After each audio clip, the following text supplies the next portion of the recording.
Здравейте от мен, Румен Славчев. Днешните гости се занимават с школи по народно пеене, народни занятия. Те имат народен театър и обучават деца на народно пеене. В момента Български арт и фолклорен център Нестия работят с около 70 школи и курсове в детски градини, училища, културни домове, читалища и други. С над 1200 участника от 3 годишна до 73 годишна възраст, към центровете работят и концертни групи и състави с множество участия в страната и чужбина. Като детски танцови състави Искрица, Бисерче, Звездица, детски танцов ансамбъл Хорце, юношеска фолклорна формация Нестия и студентска фолклорна танцова формация Бъклица, професионална фолклорна група Люлин, професионална танцова формация Пирина, народни хорове и оркестри, като различни други групи, формации и състави. Представяме ви Български арт и фолклорен център Нестия. В студиото са Христо Станков, ръководител на центъра, и Антоанета Титянова, журналист и пиар на центъра. Здравейте! Здравейте! Здравейте! Какво ново се случва при вас за тази 2024 година? Те започнаха да се случват още от януари месец. Имахме зимна приказка в фестивалите. После направихме един кръг от цяла България, национален фестивал, конкурс Бъдност за талантите на България. Обиколихме всички областни центрове и, така да се каже, издирихме доста таланти. Първо искам да поздравя с един хубав, прекрасен и успешен ден, както членовете на клуба на репортера към Дом на културата Средец с ръководител Коста Чолаков. Щастлива съм, че и днеска Румен Славчев е човека, който ще ни представи. Български арт и фолклорен център Нестия, както прочетахте, има дълга история и много голяма дейност, от което се вижда, че не е само колко състава и колко деца се обучават. В последните години Български арт и фолклорен център Нестия, заедно с Дом на културата Средец, всяка година правят около 40 събития, които са в културния календар и на общината, и на столицата, чието издания са повече от 15-20 години.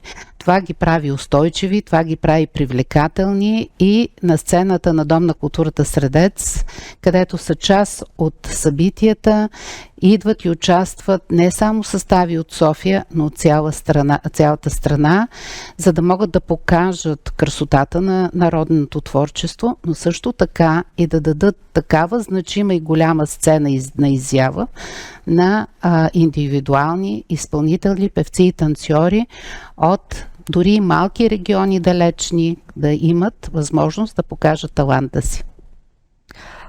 Вие ходите постоянно по фестивали. Как ви посрещат българите там? Имам предвид, имате ли някакви интересни случки, които сте срещали на фестивали? Които ви се случвали по-скоро? Фестивали в България или в България? В България. Интересни случки има много.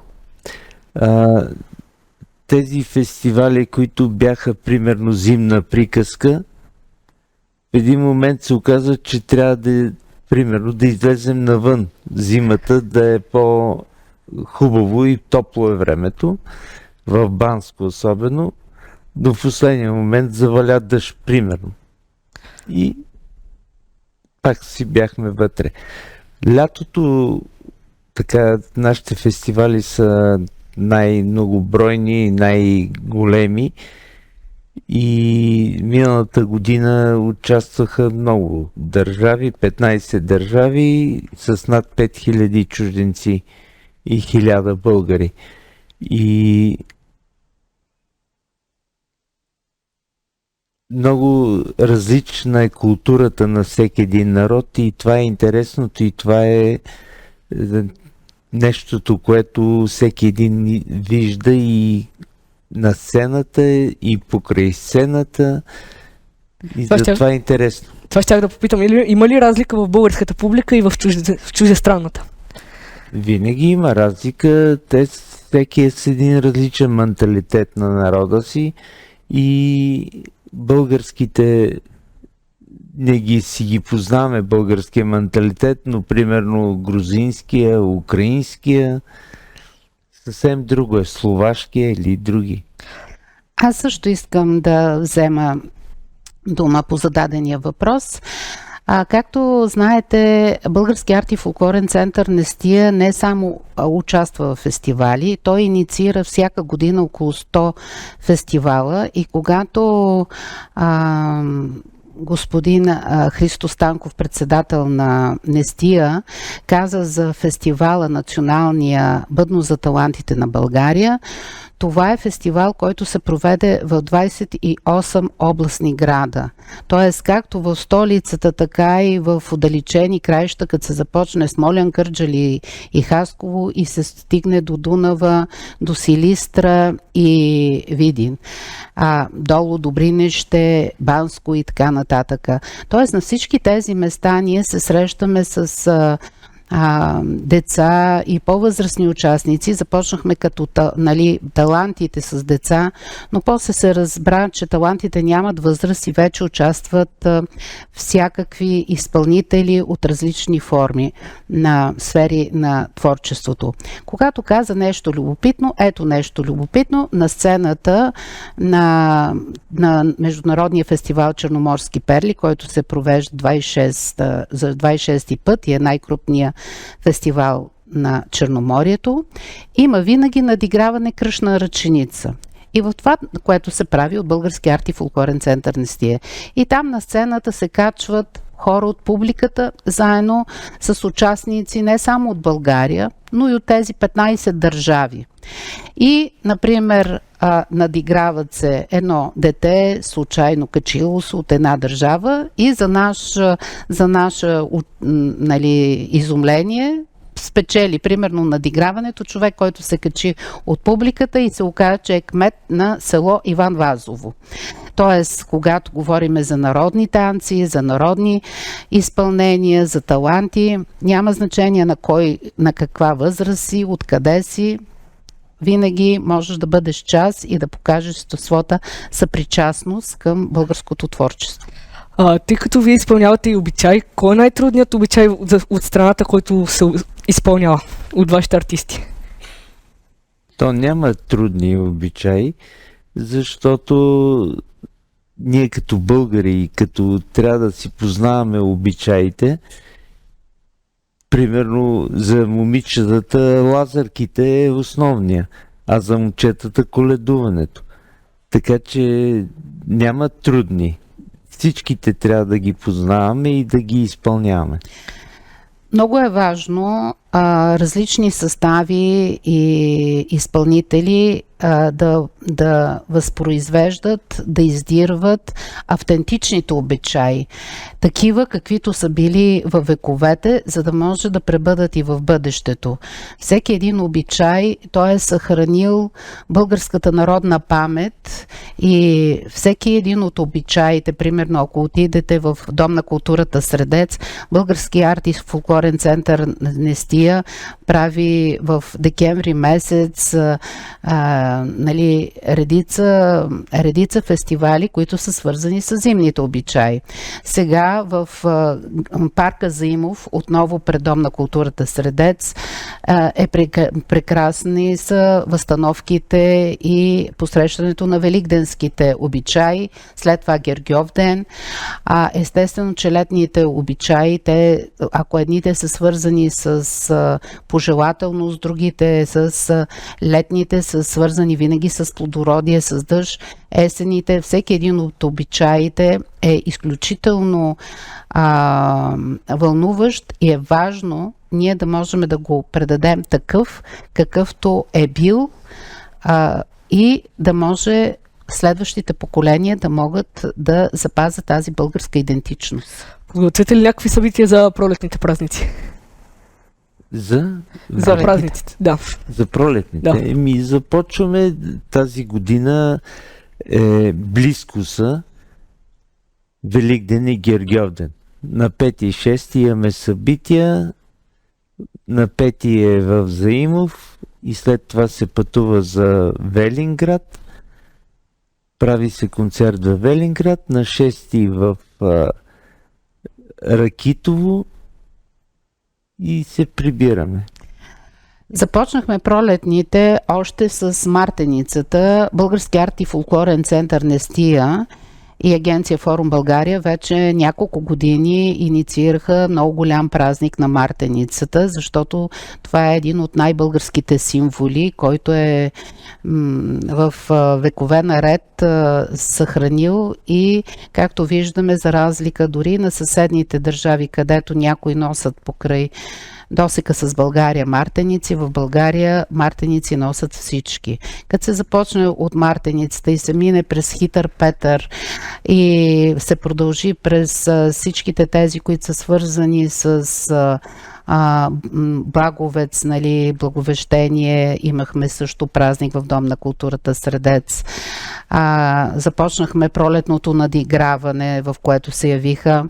Хубавото е, че на част от нашите фестивали равностойна са не само българите, но и българските общности извън граница. Затова на 20 в Ниш сме подканени да подпрем и техния празник, който е свързан с съхраняване на българските традиции и култура. Тъй като и аз преди съм ходил да пея народни песни с певческа група в квартал Сеславци, интересен ми е въпросът. Нали певците имат глас, който пише какъв им е гласа на пеене? Примерно аз сега, ако ви изпея нещо, ще разберете ли какъв ми е гласа на пеене или трябва с нещо да се тества с някаква машина? Нещо. Това ми е интересно. Винаги може да се разбере горе-долу какъв е гласа. Да пробваме ли нещо? Изкуственият интелект и дигитализацията влизат. Как пее човек? Това е въпрос на работа с гласа. Много по-интересно е не какъв глас е, първи, втори или трети, а е много важно песни от кой регион изпява, как го изпява. Защото България не случайно стана позната по света с мистериите на българските гласове. Не случайно в космоса полетя българска народна песен. Това е защото на нашата територия са се съхранили в годините различни фолклорни области с различен начин на пеене. Самото пеене във всеки регион на България е различно и точно с нашите фестивали ние се стремим да откриваме истинското народно звучение. Само в тази област, тук, която спомена ти, Шуплъка, ние имаме 7 различни области на Шуплъка, където на едните са грауските песни, другите имат на 30 различни начини. Затова е изключително важно хората, които се занимават с народно пеене, да, хубав е обработения фолклор, но много по-важно е да чуят бабата от селото как пее, как са се пели преди това песните, защото те са записани към Българското национално радио, оригиналите как звучат и да се стреми да не изопачава българския фолклор, а да го предаде такъв какъвто е, защото това, което най-често се сблъсква Български арт и фолклорен център Нестия, когато гостуват всичките тези 15 хиляди изпълнители от държави, виждат, че те са изгубили своят фолклор. Да, те са прекрасни, те хубаво пеят, първи, втори, трети глас. Много са добри на сцената, но това много често те танцуват акробатика, те пеят съвременни аранжименти. А когато се казва народно пеене, то е народно, такова каквото народът го е завещал и какъвто ние като народ трябва да продължим. Да пробвам ли аз да изпея нещо? Според мен това ще бъде най-хубавата Аз преди част. обичах много да пея, ама като как ми се промени гласа, такова свалих малко самочувствие, че не мога да пея. И да пробвам ли сега? Добре. Разбира се. Сега сте песен, дете. Аплодисменти за Румен Славчев и за неговото изпълнение.